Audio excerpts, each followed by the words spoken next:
Assalamualaikum warahmatullahi wabarakatuh. Sahabat risalah yang dimuliakan oleh Allah Subhanahu wa Ta'ala. Pada kesempatan ini kita akan menceritakan sebuah kisah perjalanan hidup seorang tokoh ulama besar Muslim, yaitu Imam Syafi'i rahimahullahu ta'ala ketika beliau menjadi seorang mufti di Yaman.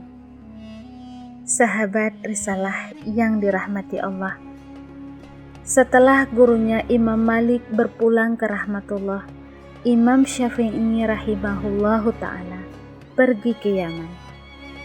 Perjalanan beliau ke Yaman berawal dari seorang wali gubernur Yaman datang ke kota Madinah kala itu untuk berziarah ke makam Nabi Muhammad Sallallahu Alaihi Wasallam.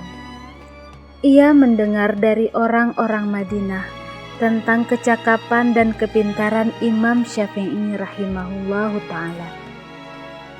Lalu wali negeri Yaman ini tertarik kepada Imam Syafi'i rahimahullahu ta'ala, sehingga diusahakannya berjumpa dengan beliau. Kemudian terdapat kata sepakat antara keduanya bahwa Imam Syafi'i rahimahullahu ta'ala akan dibawa ke Yaman, diangkat sebagai sekretaris negara sambil mengajar dan menjadi seorang mufti. Sahabat risalah yang berbahagia, mufti artinya berfatwa dengan hukum-hukum agama.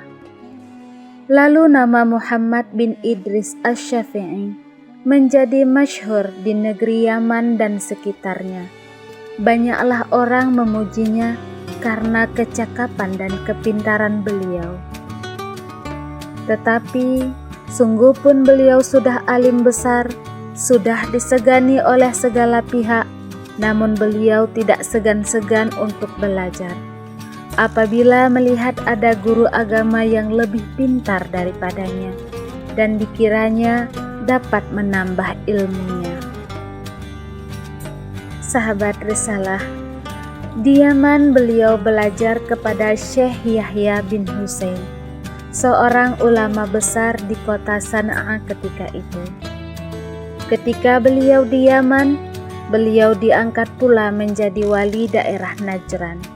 Sebagai kepala daerah, beliau disayangi oleh rakyat karena adil dan sifat pemurahnya. Sahabat, pekerjaan ini tidak lama dijabat oleh beliau karena beliau merasa tidak sesuai dengan bakatnya. Beliau lebih condong kepada ilmu daripada siasah. Imam Syafi'i rahimahullahu ta'ala menikah di Yaman dengan seorang putri bernama Hamidah binti Nafi'i, seorang putri keturunan Sayyidina Utsman bin Affan, sahabat dan khalifah Nabi yang ketiga. Usia beliau sewaktu menikah lebih kurang 30 tahun, dan dari pernikahan ini beliau mendapat 3 orang anak, seorang laki-laki dan 2 orang perempuan. Yang mana anak beliau yang laki-laki ini bernama Muhammad bin Syafi'i.